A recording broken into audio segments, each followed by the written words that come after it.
사무엘상 31장 1절에서 13절.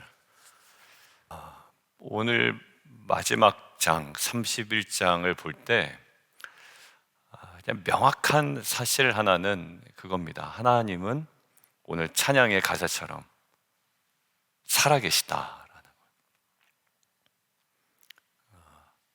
하나님은 살아계시고, 또 하나님은 늘 말씀하시고, 또 말씀을 이루어 가신 하나님이다.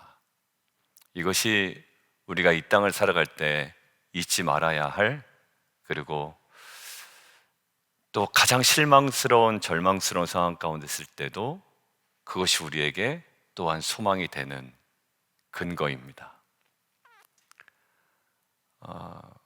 죄인들에게는 어떻게 보면 그것이 굉장히 부담처럼 느껴질 수가 있습니다. 왜냐하면 사울 입장에서 보면 하나님이 살아계시다, 말씀을 성취하신다, 이게 굉장히 심판 앞에 서 있는 두려움일 수가 있지만, 그걸 조금만 반대로 우리가 생각을 해본다면 하나님은 살아계신다, 그리고 말씀을 성취하신다라는 이 사실은 내가 지금 너무나 절망 가운데 있지만 하나님의 살아계심과 말씀대로 성취하심은 우리에게 소망이 됩니다. 여러분들에게 또 저에게 또 도전하고 싶습니다. 하나님은 살아계시고 우리에게 말씀하시고 성취하십니다. 이것이 우리에게 어떻게 다가오나요? 저는 사울과 같은 이 전자의 두려움이 아니라 이 후자 쪽, 오히려 그 하나님의 살아계심과 그 말씀하시고 성취하시는 것으로 인하여 경외감은 우리가 가질 수 있겠죠. 그러나 어떤 절망과 어려움 가운데 있든지 그것이 저와 여러분에게 소망의 이유가 되는 귀한 공동체 되기를 주님의 이름으로 축원드립니다. 너무 힘들 때도 가끔 어떤 성도님들의 나눔을 통해서 정말 하나님 살아계시구나. 저는 최근에 이제 백경 집사님하고 대화를 나눌 기회가 많아서 그걸 통해서 좀 제가 이렇게 다운되고 좀 이렇게 다른 생각에 좀 힘들다, 이런 어떤 생각이 가끔 들 때 그 대화 가운데 살아계신 하나님과 또 그 안에 역사하는 하나님으로 인하여 그게 어떻게 될까요? 제 안에 또 다른 소망으로 역사하더라고요. 그 동일한 은혜가 이제는 우리 모두에게 어찌 보면 평생의 삶에 언제까지인지 모르겠지만 우리 호흡이 끝날 때까지, 또 주님 오실 때까지 정말 오직 그 이유로 말미암아 우리가 그 만족되어지고 또 우리 공동체가 정말 그 진리 안에 함께 세워져가는 귀한 은혜가 있기를 원합니다. 자, 두 번째는요, 오늘 본문에 좀 2절에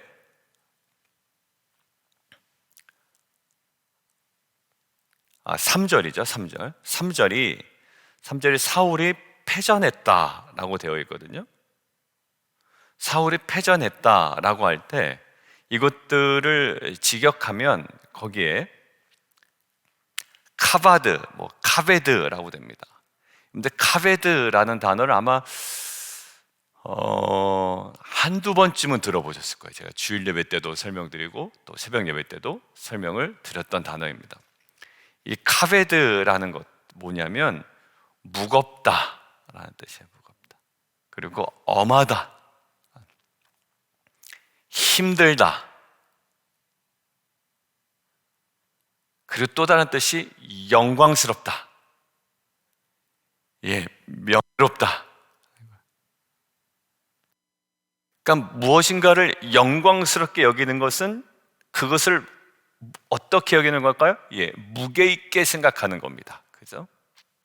가볍게 생각하지 않는 것, 무겁게 여기는 것, 이것이 영광스러운 것, 명예스러운 것, 이렇게 연결되죠.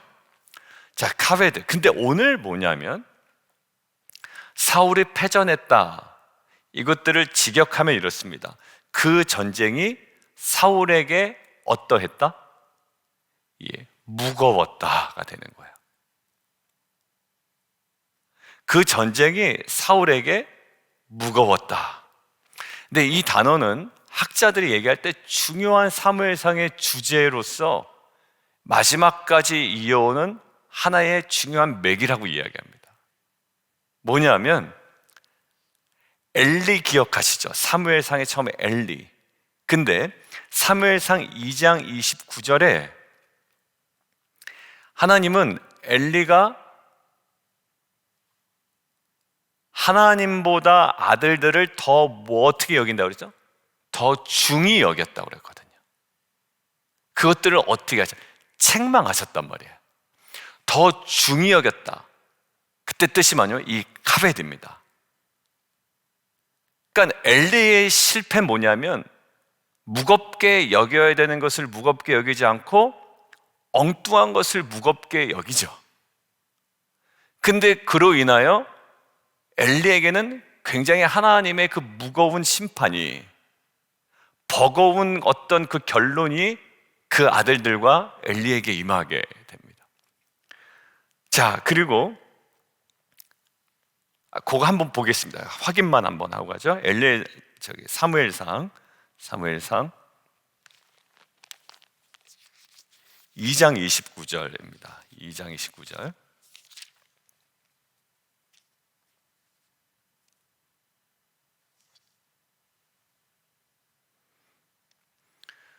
이제 그때는 이렇게 지나갔지만 오늘 이 카베드란 단어를 통해서 2장 29절을 보면 어찌하여 하고 중간에 내 아들들을 나보다 더 중히 여기느냐.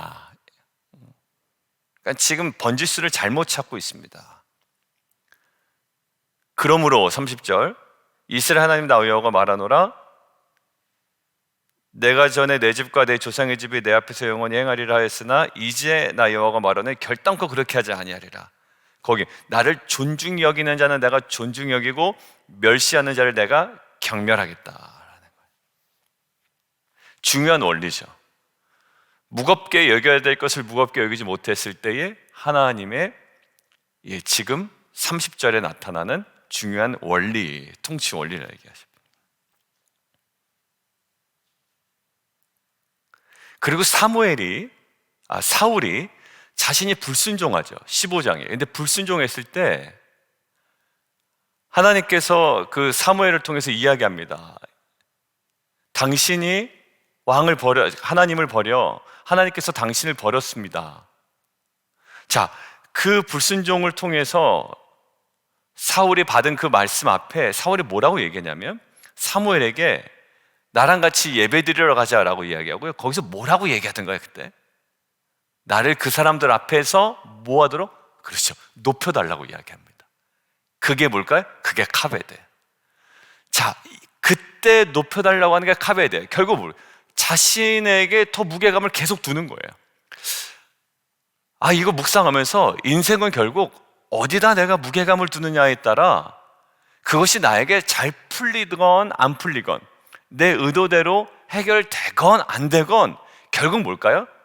그 끝에 종말은 그 다음에 그 마음에 결국 드러나는 생성되는 그 생각들은 결국 허무한 것이요 허망한 것이요 사실 여기 보면 자신을 높여달라고 했던 사울의 요구가 지금 맨 마지막 결론에 와서 어떻게 보니까 그 전쟁이 사울에게 굉장히 카베드했다. 나를 카베드하게 해주십시오 라고 했는데 나중에는 전쟁이 완전히 무겁고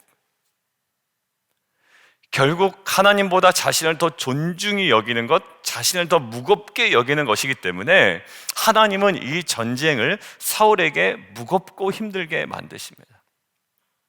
죄가 뭐라고 그랬죠? 내가 주인 되는 게 죄입니다. 무법이라고 얘기하고 여러분들 내가 주인 되는 게 죄인데 그래서 지난주 우리가 중요한 얘기를 한 겁니다. 새가족반에서 내가 주인 되는 게 죄였어요. 그래서 그 죄 때문에 예수님께서 나의 구원자가 되셨습니다. 근데 그게 죄라고 그래서 구원자가 필요했다고 얘기하는 사람들이 다시 어떻게 돌아갑니까? 내가 구원받을 때 필요한 예수님이 나의 구원자는 인정을 하지만 예수님이 나의 삶의 주인이라는 것들은 또 부정한단 말이에요. 또 누구를 무겁게? 또 나를 무겁게. 뭐 사업을 결정할 때나 아니면 직장을 할 때나 선택할 때나 어디 행보를 정할 때나 내가 가야 되는지 말아야 되는지 결정할 때나 결국 뭡니까? 내 기분, 내 만족 그거대로 결정한단 말이에요. 그게 죄라서 예수님이 오셔야 됐는데 예수님이 구원자로서 내 죄를 사해 주셨다라고 인정하면서 또 어디로 돌아갑니까?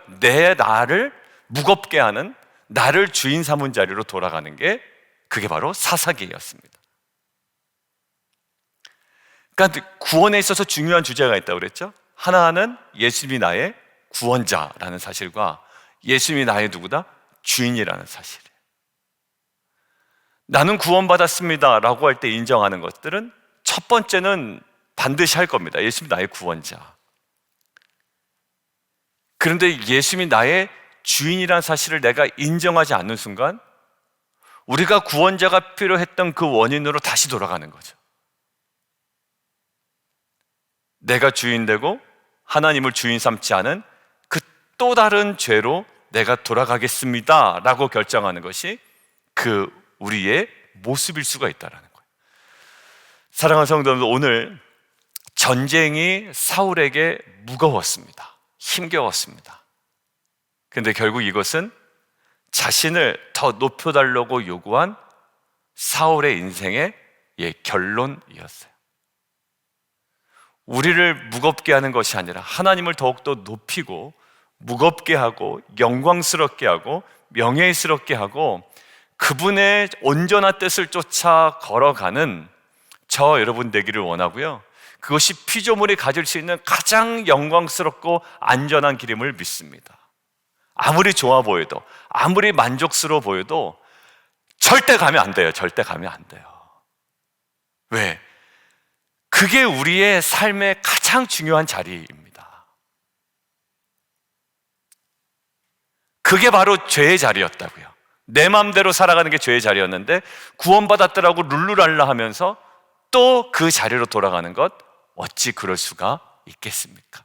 물론 우리의 연약함이 있지만 우리를 도우시는 성령님의 은혜로 말미암아 오늘도 저희를 새롭게 하시고 또 온전하게 하시는 하나님의 그 은혜의 손길을 말씀을 통해 경험하는 저와 여러분 되기를 주님의 이름으로 축원합니다. 두 번째는요, 그럼에도 불구하고 참 은혜스러운 장면들이 하나가 보여요. 비참한 사울의 종말이 보이죠. 막 목이 베이고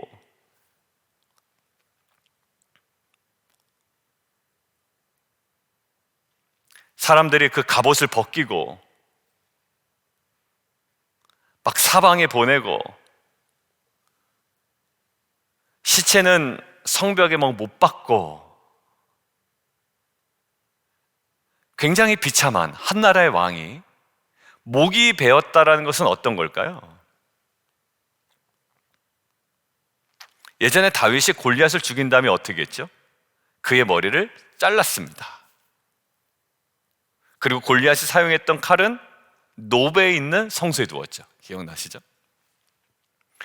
이것은 고대에서 흔히 볼 수 있는 전쟁 관습이었습니다. 사무엘 저자가 사울이 죽었다라고 하는 사실만 알려줘도 되는데 이렇게 막 자세하게 알려주는 이유는 특별한 의도가 있는 것 같아요. 어떤 의도? 사울이 마치 어떤 취급받았다? 이방 민족 장수 골리앗처럼 취급되고 있다는 사실을 우리에게 보여주고 있다고요. 누가? 초대 왕이었어요. 영광스러운 부르심을 받은 자의 어찌 보면 어울리지 않는 결말을 우리에게 보여주는 거예요. 정말 하나님께서 이 사람이 초대 왕이다라고 지명했던 사람 아니에요. 우리가 필름 다시 쭉 돌려보십시다. 사울이 왕이 처음 됐을 때 얼마나 벌벌 떨었어요? 가장 작은 지파 중에 하나 아닙니까? 그것이 어떤 상황이었든지 간에 근데 하나님께서 그를 기름 부으셨지만 결국 마지막은 마치 이방 장수 골리앗이 당하는 그런 비참함을 당하죠. 그 와중에 11절 길르앗 야베스 주민들을 보십시오. 블레셋 사람들이 사울에게 향한 일을 듣고 모든 장사들이 일어나 밤새도록, 저는 밤새도록 여기에 갑자기 울컥했어요. 밤새도록. 듣고 밤새도록, 여러분들 듣고 밤새도록 어딘가로 달려갈 때 여러분들 어느 때 달려가십니까?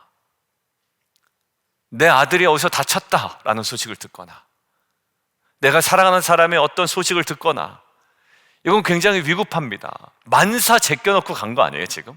듣고 밤새도록 간 겁니다. 잠잘 시간에 밤이 새도록. 그 위에 있는 것과 비교가 되더라고요. 블레셋 사람들이 어떻게 합니까? 사울의 죽음을 머리를 베고 벗기고 알리기 위하여 사방에 보내고 못 박았다라는 단어예요. 밑줄을 그어보니까 블레셋 사람들은 베고 벗기고 보내고 못 박아요. 난도질을 해나는 거죠. 근데 길랏 야베스 주민들은 듣고 밤새도록 가서 내려가지고 장사하고 금식했대요. 완전 두 배에 대비되는 두 그룹들이 보이더라고요. 여러분들 어떤 쪽이십니까? 기회가 되면 베고, 기회가 되면 그 사람을 싹 벗겨서 사방에 알리고 보내고 전파하여 그 사람의 민낯을 드러내는 사람입니까? 아니면 밤새도록 달려가 그 보이는 그곳에서 내려가지고 장사하고 가리며 회복시키고 안타까워 금식하며 애통해하는 자입니까? 길랏 야베스 주민들은 뭐가 있었죠? 사무엘상 11장 적어놓으시면 됩니다. 그때 사울로부터 은혜를 받았습니다. 우리가 은혜를 받은 자답게 이 모습이 우리 안에 회복되어야 될지입니다. 근데 우리는 저 사람에게 은혜를 받지 않았다라고 이야기를 합니다. 아니요, 우리는 이미 예수 그리스도로부터 은혜를 입은 자고요, 주님은 우리에게 그 은혜로 동일하게 주님께 갚을 길은 뭐가 있습니까? 우리가 주변 사람들에게, 이웃들에게 우리가 섬겨 나가는 거죠. 여러분들 블레셋 사람들의 이 잔혹함이 아니라 이 길랏 야베스 주민들의 은혜에 합당하게 반응하는 모습들이 저와 여러분들의 정말 온전한 모습이 되기를 원합니다. 우리 함께 좀 기도하며 나가도록 하겠습니다.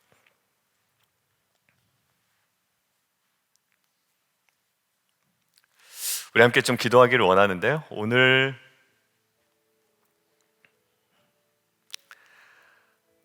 그 전쟁이 사울에게 무거웠습니다.